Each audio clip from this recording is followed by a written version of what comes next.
we must not let them suffer alone. We must stand beside them financially, emotionally, spiritually. General Makanika believes in protecting families. He fought so that our mothers would sleep without fear. So today, let us protect those he left behind. To the United Nations and the international community, how many more must die before justice speaks? How many villages must burn before protection becomes real? The world cannot continue to watch silence while innocent lives are lost in the Democratic Republic of Congo. We demand protection, we demand fairness, we demand recognition of our suffering. We are not asking for pity, we are asking for justice. And to the Banyamurenge community all over the world, whether in Africa, Europe, America, or elsewhere, unity is our strength. Do not let distance divide you. Support your people back home. Speak for those who have no voice. Build bridges for peace and development. Let us live by his courage. Let us carry his vision. Because General Makanika may be gone physically, but his words remain alive among us. Ntabwo tuzatega amajosi ngo baduteme, tuzagwana kugeza ku mutonyi wa nyuma w'amaraso. Iyi ntambara tuzayitsinda n'ishema. May soul rest in peace. May our people find peace, and may justice one day rise over our land. Thank you.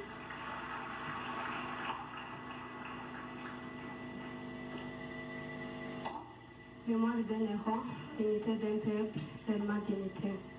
Mesdames et messieurs, chers Banyamurenge, chers invités, aujourd'hui nous sommes réunis pour honorer la mémoire, non pas des liens, mais d'un homme. Un homme en a devenu symbole, Makanika. Makanika n'est pas une colline ni une vallée, il était un fils de ce peuple, un frère, un père, un compagnon. Un homme dont le courage a parlé au moment où le silence aurait signifié la disparition. Il y eut une époque où la vie elle-même était menacée, où l'on demandait à certains de courber la tête, d'accepter l'inacceptable, d'étendre le cou et d'attendre la mort. Mais une parole s'est levée ferme et douloureuse à la fois, nous n'étendrons pas le cou pour être égorgés. Cette phrase n'est pas une provocation, elle était un cri de survie, un refus de l'effacement. Ce n'est pas l'amour de la guerre qui animait ces hommes, mais la nécessité de rester debout. Ainsi est née une conviction profonde. Nous devons nous défendre, non pour conquérir, non pour dominer, mais pour protéger la vie et préserver la dignité humaine. Makanika faisait partie de ceux qui ont compris que parfois l'histoire impose des choix impossibles. Dans l'obscurité et la peur, il a choisi la responsabilité plutôt que la fuite, le devoir plutôt que le confort. Il y a aussi cette parole lourde de sens difficile à entendre, mais vraie dans le contexte de l'époque. Nous devons mourir pour que d'autres vivent. Ce n'est pas un culte de la mort, mais un sacrifice conscient, l'expression ultime de l'amour de son peuple. Il y a cette autre phrase souvent rappelée, prononcée, non pas avec haine, mais avec détermination. Il viendra un jour où nous ne serons plus attaqués, où nous nous lèverons et nous ferons face solides et unis comme des ours. Cette image n'est pas un appel à l'agression, mais un symbole de résistance, de fermeté, de la volonté de ne plus vivre dans la paix. Aujourd'hui, nous nous souvenons de Makanika et de tous les héros tombés de ses côtés, des hommes et des femmes dont les noms ne figurent pas toujours dans les livres, mais sont gravés dans la mémoire des familles et dans l'âme de notre communauté. Nous ne nous souvenons pas pour raviver la haine, mais pour honorer la vérité. Nous ne commémorons pas pour préparer la vengeance, mais pour transmettre une leçon essentielle. Leur sacrifice devait nous unir et non nous diviser. Banyamurenge, la mémoire de Makanika nous interpelle aujourd'hui et il nous rappelle que l'unité est notre force la plus durable, que les divisions fragilisent ce que le courage a protégé et que l'avenir ne peut se construire que si la solidarité et le respect mutuel. les aînés transmettent cette histoire avec honnêteté, sans la déformer ni l'instrumentaliser. Que la jeunesse entende non seulement les récits du combat, mais surtout le sens du sacrifice et de la responsabilité.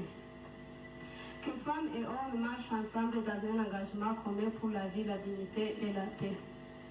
Que le nom de Makanika ne soit pas seulement prononcé lors des cérémonies, mais qu'ils vivent dans nos actes quotidiens, dans notre capacité à rester unis, à refuser l'injustice et à construire un avenir où plus jamais un enfant n'aura à grandir dans la paix. À Makanika et à tous les héros tombés pour la dignité de leur peuple. Nous rendons hommage aujourd'hui avec respect, unité et responsabilité, afin que leur sacrifice ne soit jamais fait. Banyamurenge muteraniye hano kwibuka intwari zacu nk'ibinkuru y'amarira gusa, bibe isuri y'ubumwe n'ubwubahane, bibe urumuri rutumurikira ejo hazaza. Titubibuke ngo twongere inzika, turabibuka ngo dukuremo ubwenge, turabibuka ngo twibuke agaciro k'ubumwe kuko bapfiriye kugira ngo tutazongera gutandukana. Ubumwe niyo murage w'intwari, amacakubiri ni igikomere basize badusabye kuzakira. Murakoze cyane.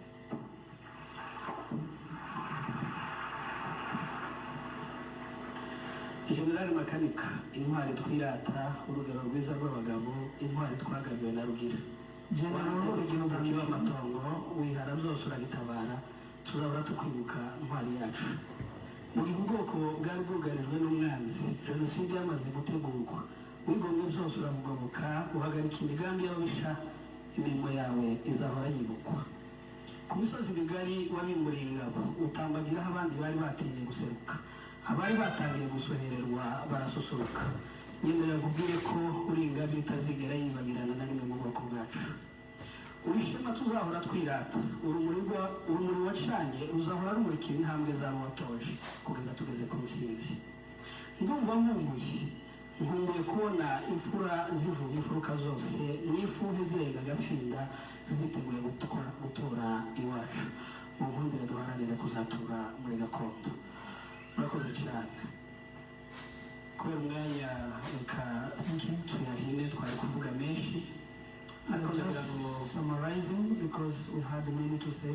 Ndagira ngo tuze gukomereza ku wateguye amateka y'akarengane ubwoko bwacu bwagiye bunyuramo mu bihe bigiye bitandukanye.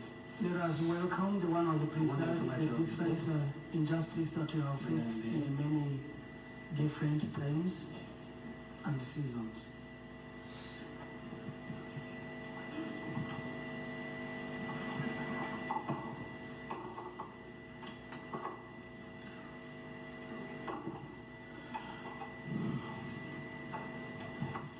Tariki 19 z'ukwa kabiri 2026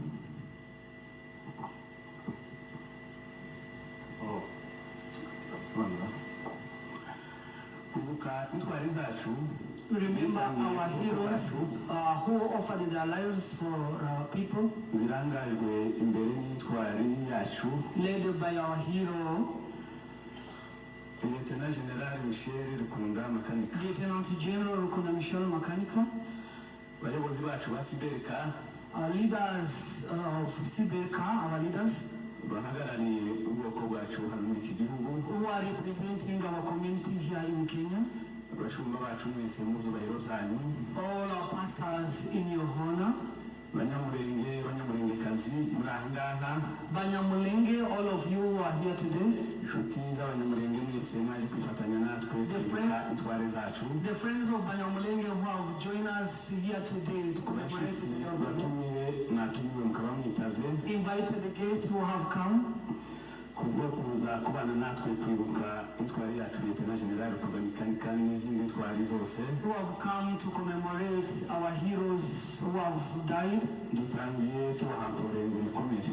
We started by saying sorry, be strong. Tugiye kuvuga bukeya mu mateka yacu aho urwango rwacu rwatangiriye. We are just going to give you the background of our history, how it started. Kuko ntabwo twaremwe twanga, because we were not born as people who are being hated by other people. hari igihe twigeze kubaho tumeze nk'abandi. There is a time we used to live like others. ariko amateka agenda bihindura bigera igihe bibaho tubanka inyamaswa twaba tubanka abantu. But the history changed. We became an enemies. Bitewe n'amateka mabi twagiye turagwana abakoloni. Because of the bad history left by the colonizers. Dutangiriye ku mwaka w'igihumbi magana inani mirongo icyenda na rimwe. By starting by 18 kugeza mu mwaka w'igihumbi magana cyenda mirongo itatu n'itatu to 1930. icyo gihe twari dutuye muri kiriya gihugu cyacu tumeze nk'abandi bantu. At that time we lived in Congo like other people. Twari dufite ubuyobozi bwacu butuyobora. We had our leadership. Twari dufite amasheferi yemewe.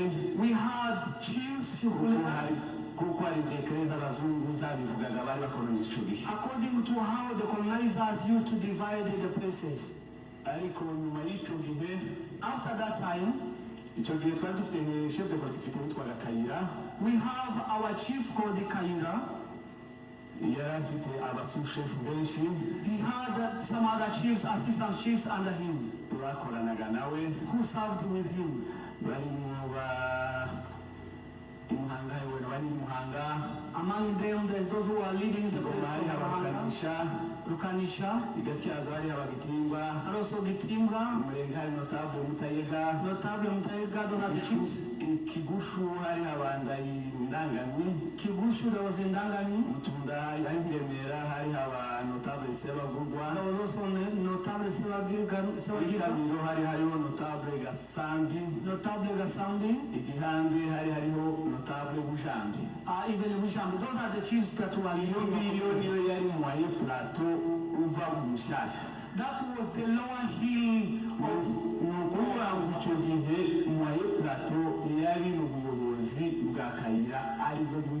Lower hill was led by Kera. Kera was from our community. When it comes to 1933,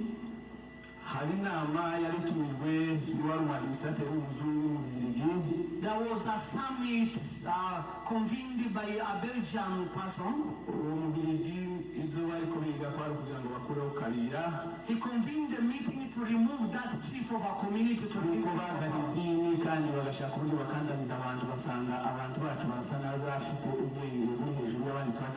because they brought religion in our place and they saw our people are wise enough that we stand against them.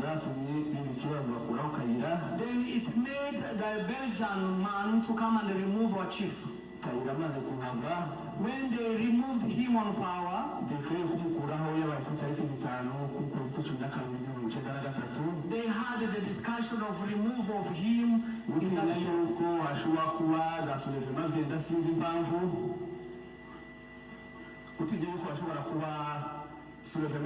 Because of fearing how the demonstration can be carried on, they convened a meeting quickly. An urgent meeting was convened to come and make him resign, so that he may resign. They replaced him with another who is notable, who is incompetent. They put in notable in Muhanga. Then Kera was chased away. Muhanga was there as because he was a stooge, the puppet of that person. They used to call him representative of a community. He was no longer a chief. When these kind of things came, even we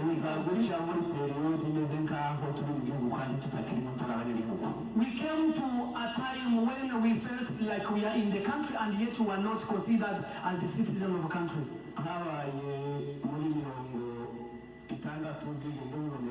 When it became in 1960s, after the independence, we thought that we have gotten independence like other people. But that independence to us was in vain. After some few days, the freedom fighter was killed. After Patrice Lumumba died, those who wanted to fight against the regime, they started the fighting against Mobutu. People stood up with a movement to fight against the regime of Mobutu. They were led by Kera together with Laurent Kabila, you know, the former president. All those problems were there and not Banyamurenge was there in America. But they brought and settled in our place to start the movement. Movement and also soldiers came and settled in our place. They said that they are going to be fed by our cattle, the cows. They will be killing our cattle and flocks so that they can eat. So our people went a difficult time. That is when auto-defense started. Fighting for ourselves. Our fighting for ourselves started. It did not started in 2018. It started in 1966. Our men stood up.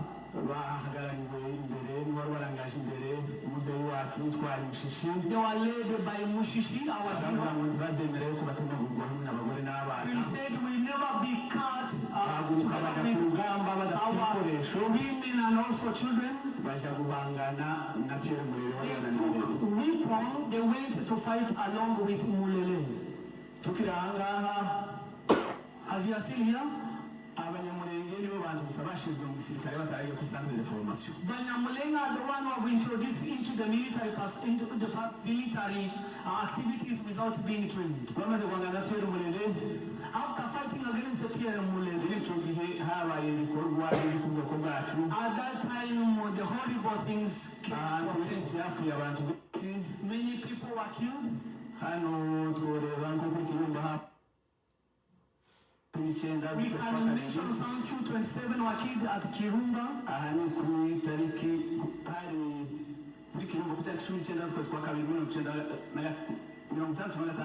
In 1966. In the same month of June, in Gahwera, the place called Gahwera, they killed 60 people. In 96, Gatongo, 10 men were killed. They were killed in a church. They were inside the church. These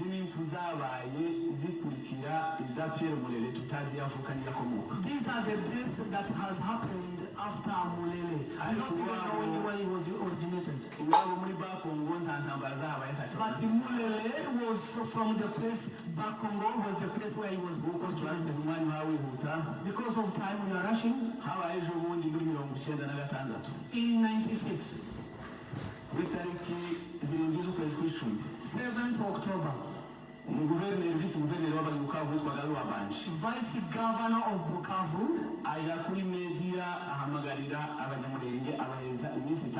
he went on social media and he gave us days.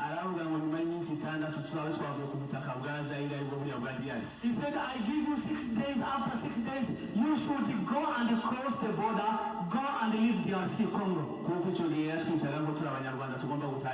Because he was calling us Rwandans, go back to Rwanda.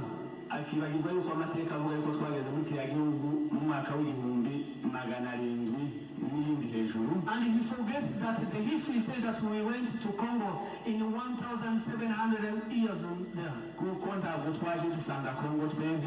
did not come and found Congo. The name Congo came and found Banyamurenge settled in Congo.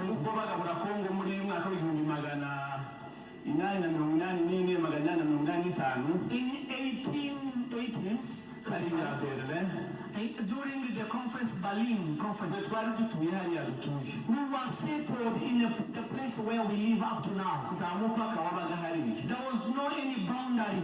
kimwe n'ahandi ho muri bangi Together with other kind of district or body provinces. abantu bo muri ekwateri bagira abavandimwe bahakurya bangi ntibagire ikibazo In Bangi, in Equateur provinces, they have people speak the same language here in Congo, in the other countries also. abantu ba Congo n'abantu ba Angola batagira ikibazo The people back Congo, they speak the same language in Angola. abantu ba Kinshasa n'abantu ba Congo Brazzaville batagira ikibazo The people of Kinshasa who speak the same language of abantu ba Zambia n'abantu ba Lubumbashi batagira ibibazo the people of Brazzaville and Lubumbashi, they speak the same language. ariko ibibazo bikaba twebwe ngugo tusuko tusakanika But the problems come to us because of how we look like. uyu guverineri amaze guhamagarira abantu kutwica After this governor calling other people to come and kill us, arasa n'uwari worosoye abari bazutse kurya baza bavuga it was like he was calling the people who are ready to kill us. bahise hatangira ubwicanyi They started killing our people.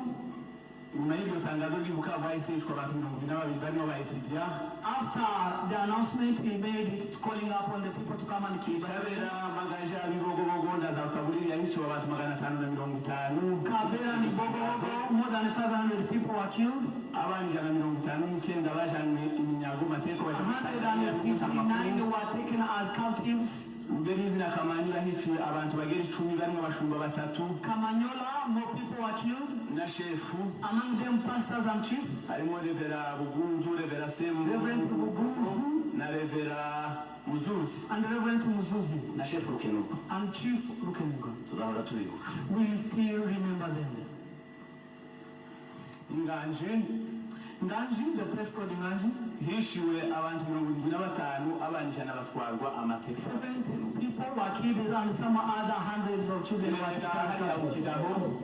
Remera, hiciwe abantu 36 66 were killed. Imangi Buvira hiciwe abantu 5 Kimanga, Ovira, 5 people were killed. mwene Sebugorore wishwe agacibwa umutwe bakawuzungurukana mu mujyi wose bagenda bawerekana ngo dore ko abanzi basa He was beheaded and also they took his head and continued showing it to people. bimaze kumera uko nguko After that situation, harasubira havukaho abandi batwirwanaho baravuga ngo aka gasuzuguro ntibizoshoboka some other Kwirwanaho were born and they said we cannot continue seeing the killing. abasore benshi barahaguruka Many young men stood up. barimo iyi ntwari yacu turiko twibuka uyu munsi Among them there were this hero that we remember. barahaguruka baravuga ngo ntabwo twokwemera yuko ababyeyi bapfa tukiriyo turi twagiye mu mahanga They stood up and said we cannot accept the killing which is happening to our people. abantu barahagurutse hari intambara People stood up and fight for themselves. birana n'uwitwa Laurent Désiré Kabila nawe wari gushaka ubuyobozi Laurent Désiré Kabila washaka ubuyobozi Even Laurent Kabila, who was longing the leadership, tumushyigikira tuzi yuko nitugereyo n'ubu tuzagira amahoro we even supported him, knowing that after capturing or getting to the leadership, bashoramo imbaraga andi moko atashoremo we used the full effort to support Laurent Kabila. bagenda mu mezi 7 tugenda ibirometero 2,000 birenga We fought for 7 months, so many kilometers fighting along with Laurent. In history, there was no any war that you can walk 7 months walking, fighting. That people knew that we'll get peace. When we get to Kinshasa, we had just the peace of a short period of time. Before we get to 2 years, ku itariki 2 z'ukwezi k'umunani muri 1998 2nd August in 1998, uwari Directeur de Cabinet wa Laurent Désiré Kabila Laurent Kabila, witwaga Herodian Dombasi, aja ku masheni y'amateleviziyo he went to the media. iwe yatwise ngo turi abanzi He went to RTNC and said, these are not only enemies. adukuramo ubumuntu ntitwaba tukibaye abantu He removed humanity. He said, you are no longer human. utuntu He made us like insects. ibyo ni muri bimwe kugira ngo icyaha cyitwa jenoside bashingiraho Those are some of of the things that people can speak and say, this was the genocide that was planned. iyo umuntu wamaze kumukuramo umuntu When you remove humanity into a ukamugira human, ikintu then you make him an insect. ibyo ni ibyaha ndengakamere. These are the highest criminal that you can prosecute. aravuga ngo bariya bantu mwabonaga habasuku dusa Herodian Dombasi said the people that you have seen that who don't look like us, bariya ni iminyorogoto. these are just the insects. muza mu bice cy'iminyorogoto mubarangiza. Kill them like a serpent. He said that the serpent, you have to kill them. ubwo itegeko ryakurikijwe The decree that he gave was followed. twapfushije abantu badasanzwe They killed so many people at that time when he gave that decree. mu gihugu hose In the whole country. aho Kalemi hapfuye abantu bagera kuri 87. In Kalemi, 87 people were killed. ihangane.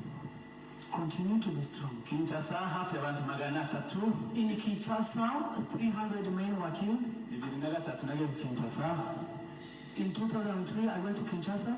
Arabajana muri Kankokoro. Then a person took me to the Kankokolo camp. Aramwe ngo kurabona hariya biragiteye hariya. Then he said to me, can you see the plantation which is there?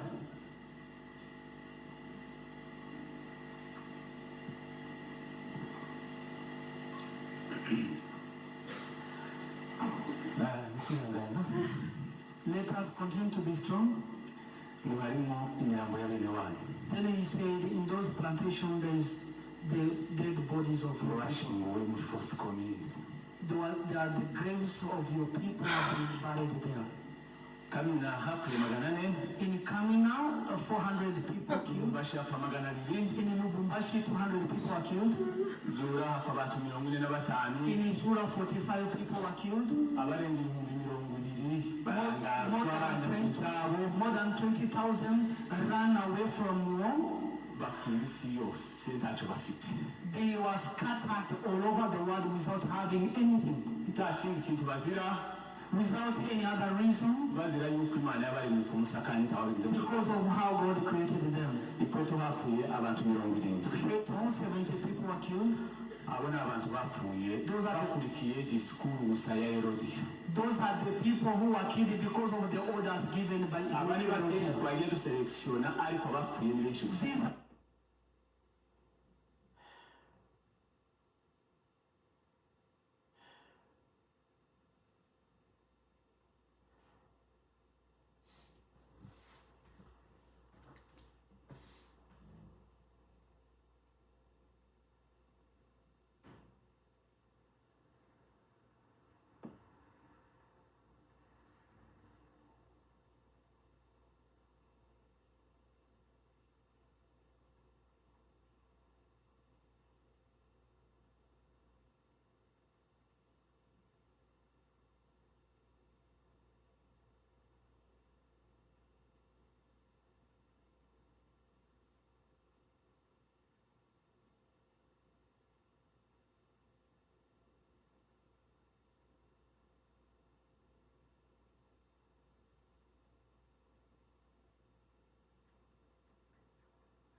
lobster schnitzel, fish and chips, and the sea dog are back. American food. Fantasy team is cooked. Guess I'm out for the season.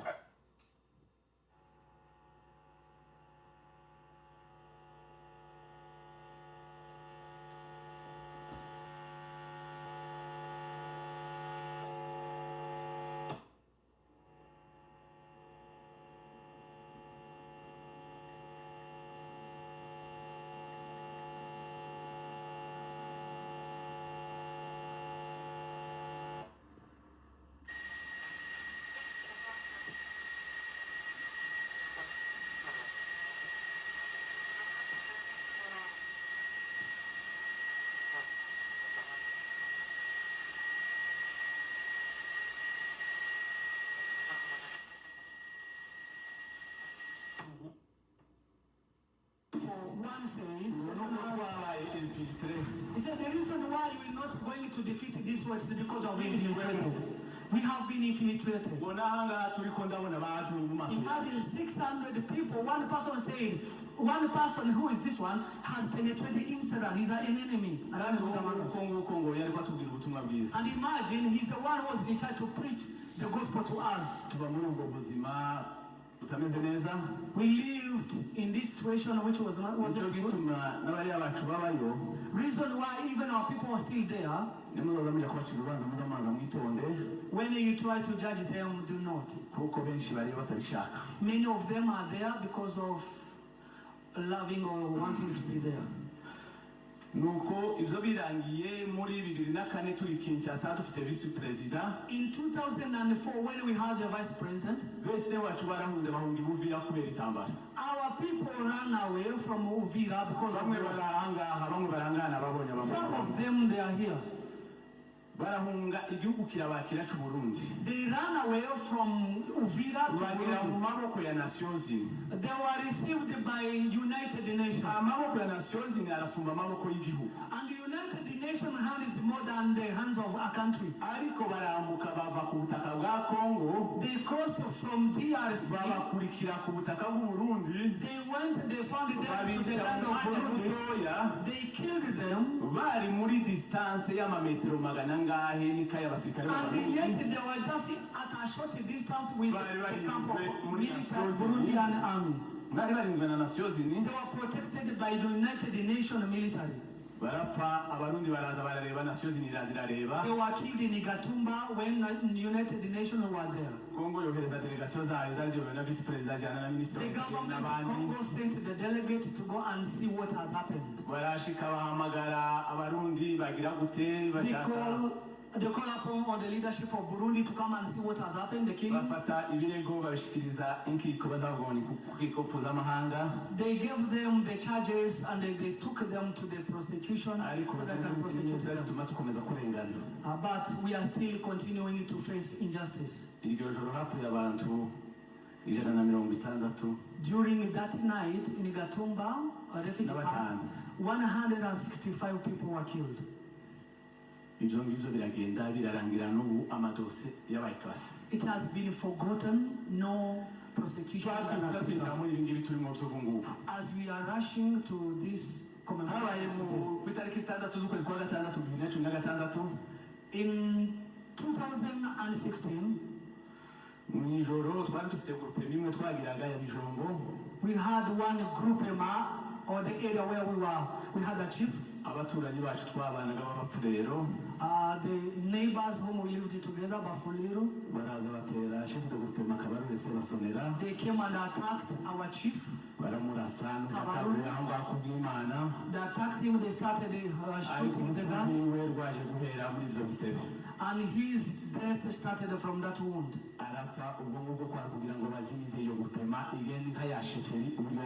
They wanted to chase them out to leave that land, the place. After Kabarure chief dying,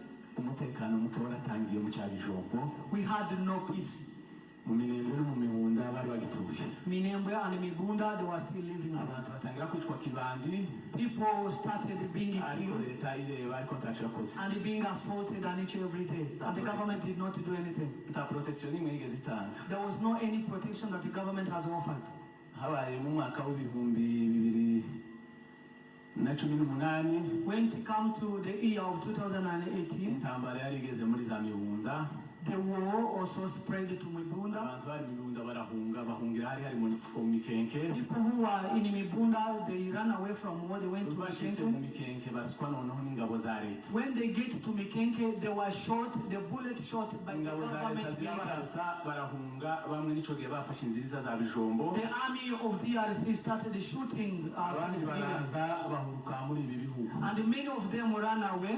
They were scattered all over. And others umutekano came here. ubaye generalise And then insecurity became wide to kuva muri everyone. 2017 kugeza uyu munsi n'imyaka 9 From 2017 up to now, it is now 9 years. ubwoko bwacu buriko bwicwa Our people are being killed day and each every day. umubare w'abamaze gupfa muri ziriya ntambara ntawawubara The total number of the people who died, we cannot mention. kuko n'ubu duhagaze ahangaha ko barapfa Because even now, at this point of time we are speaking, people are being killed there. abantu b'iwacu barafungwa baratotezwa bajanukishisa gufungwa ntaco bakora Our people are being arrested and being persecuted, mistreated without any reason. bamwe muri bo baragenda bapfirayo Some of them were under arrest and they became even abandi babayeho nabi mu buryo butari ubw'ubumuntu and others are living a life which is a miserable life.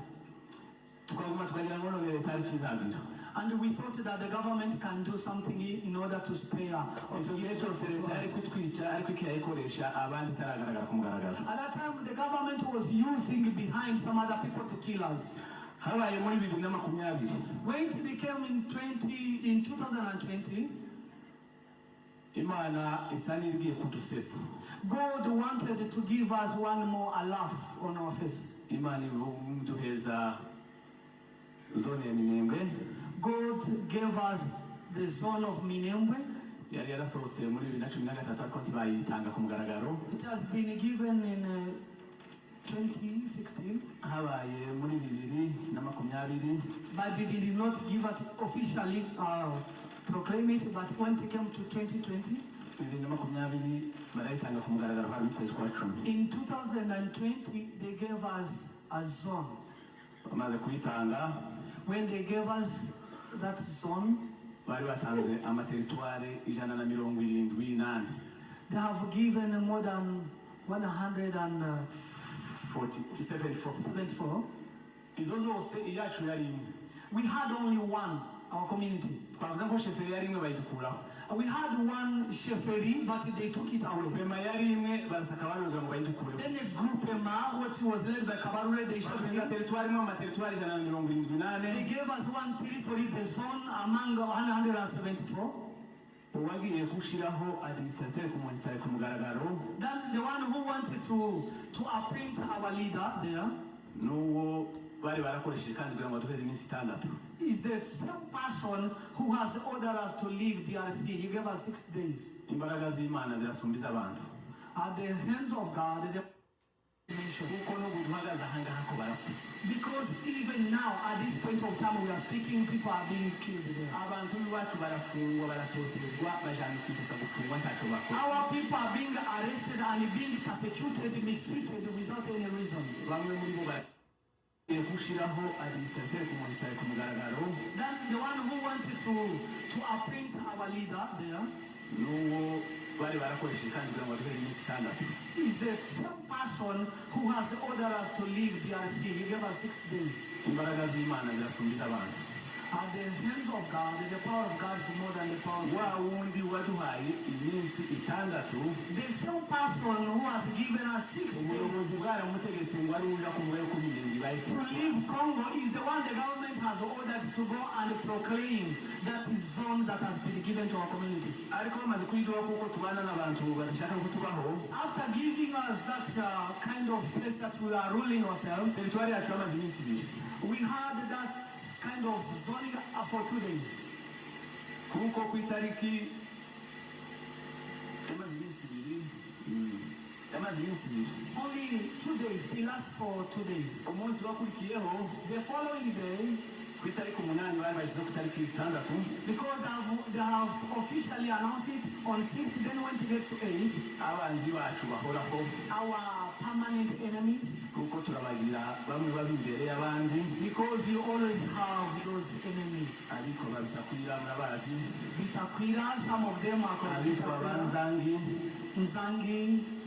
nabo bazapfa kuburyo abambere bapfuye ariho bazumye barapfuye Are those ones who are the enemy to our people? abandi bose bavuze tuzabaho ubu ngubu utakihari Even the one who said we never leave is the ariko one who banisane n'abandi was able to join his family and live in peace. ariko yarabona ngo tuzaterana n'abandi baturage nzabana nabo But he said I will never leave my people, I will continue being in struggle with them. imana itabisinzira ejo bundi arazamuka God badusigaye who does never sleep nor slumber, mungu baribuka they appointed him to become the vice baduca governor. muri ibi byijimye nubwo turimo duca mu mwijima Even though we are in this kind of darkness, ejo izuba rizarasa but we know that tomorrow, in the future, the sun is going to shine. turatugeza tuja ku musozo As we wind up,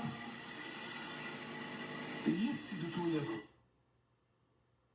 with us, kwirwanaho ni ideoloji fighting for yourself is ideology. kwirwanaho ni ukubaho kwacu Fighting for yourself, fighting for your living. kwirwanaho ni ukwanga agasuzuguro Fighting for yourself is to live. kwirwanaho ni ukuvuga kubaho uko abandi babayeho Fighting for yourself is to claim to live as others live. twavukiye amezi 9 kimwe n'abandi We were born without 9 months. ninde ababyeyi bacu muri 1966 barabashije guhagarika murere If our parents stood up and also stopped the Mulele movement, bari abantu babarirwa ku gikonjo there were just a few people stood up. ubu dufite abahungu abasore b'abahungu n'abasore b'abakobwa ibihumbi Today we have the young men and young women, thousands and thousands of them. uruhare rwanyu rurakenewe hariya hantu Your contribution is needed there.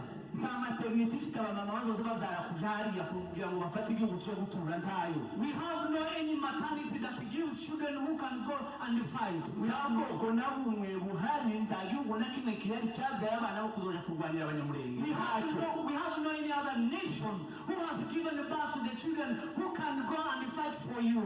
nta muntu n'umwe udufitiye impuhwe ngo se tuzabaho gute There is no anyone who is pity for you, who has the compassion. kubaho kwacu ni twebwe Our living depends on us. no kutazabaho kwacu bizavana natwe And also not living, our having injustice depends on ourselves.